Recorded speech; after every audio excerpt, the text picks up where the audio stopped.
그녀의 벗은 몸을 본 적이 없어. 난 사람들 앞에서 절대 안 벗어요. 그녀가 말했다. 절대로. 첫 번째 데이트에서 할 말은 아닌 것 같았다. 물론 서로의 직업, 가족관계와 좋아하는 영화는 깨고 있지만 방금 한 말은 대체 왜 했는지 도무지 이해가 안 됐다. 그래서 당연히 농담이라고 생각했다. 한 번도 남 앞에서 벗어본 적이 없다고요? 내가 씩 웃으며 물었다. 맞아요. 그녀가 기득대며 대답했다. 혹시 우리 사이에 문제가 될 수도 있어서 미리 이야기한 거예요. 어깨를 으쓱해 보였다. 만난 지 얼마 안 된 사람과 바로 헤어질 만한 이유는 얼마 되지 않는다. 특히 상대가 매력적인 사람이라면 더더욱. 게다가 어떤 이상한 면이 있는지 모르겠지만 세이디는 똑똑하고 섹시한 데다가 사랑스럽기까지 했다. 애프터 신청은 당연한 말이다. 그래서 애프터 신청을 했다. 그것도 많이. 우리는 사귀게 되었고 동거를 시작했고 결국 결혼까지 골인했다. 완벽하게 평범한 관계였다. 단 한 가지, 세이디가 처음 말했던 것만 빼고 결혼을 살면서 나는 그녀가 완전히 벗은 것을 본 적이 없었다. 옷을 갈아입거나 씻을 때 벗긴 벗었지만 꼭 문을 잠가버렸다. 설명을 거부하는 그녀였기에 나 역시 그녀가 가진 모종의 공포심에 대해 혼란스러워졌다.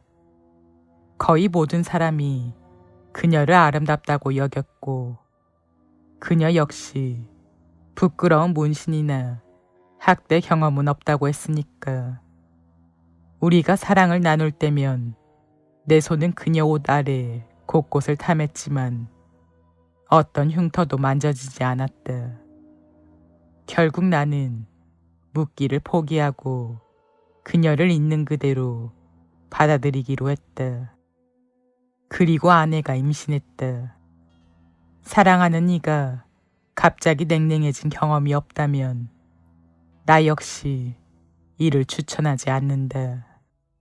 9개월이 넘는 시간 동안 그녀의 따스함은 사라져 버렸다. 전에 보여준 모습이 연기가 아닐까 싶을 정도로 심지어 양수가 터졌을 때도 그녀는 내 분만실 출입을 금지했다. 아무튼 괜찮은 현상이라고 생각했다. 출산이 임박했을 때 비명이 들렸으니까. 신생아의 울음이 아니라 어른들이 내지르는 괴성이었지만 더 많은 의료진이 투입될 때쯤 세이디 담당이와 간호사들은 스스로 목을 자르고 바닥에 머리를 깬 후 눈알까지 다 뽑아버린 상황이었다.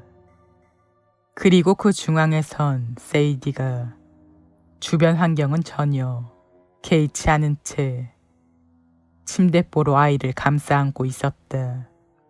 누구도 이 상황을 이해하지 못했다. 누구도 내가 이해한 것을 이해하지 못했다. 그들은 내 아들을 본 것이다. 갓 태어난 다 벗은 내 아들을 말이다. 아들이 태어나고 며칠이 지났다. 전보다 더 집에서 환영받지 못하는 느낌이었다. 세이디는 이상하리만큼 조용한 신생아 아들을 안고 흔들 의자에 앉아있곤 했다. 그리고 둘은 나를 응시했다. 그리고 얼마 지나지 않아 세이디는 심각한 교통사고에 휘말려 사망하고 말았다. 그래, 솔직히 말하자면 안도했다. 하지만 호라비로 살아간다는 게 녹록지 않은 세상이다. 이제 아들과 단둘이 남았는데 날이 갈수록 녀석의 고요한 눈빛이 더 냉랭해진다. 물론 아들을 씻기거나 옷을 갈아입힐 때마다 두 눈을 꼭 감곤 한다. 아들의 진짜 정체가 무엇인지 모르겠지만 분명 나체 실물을 본다면 나도 미쳐버릴 것이다. 하지만 정체를 모른다는 건 역시 날 미치게 만든다.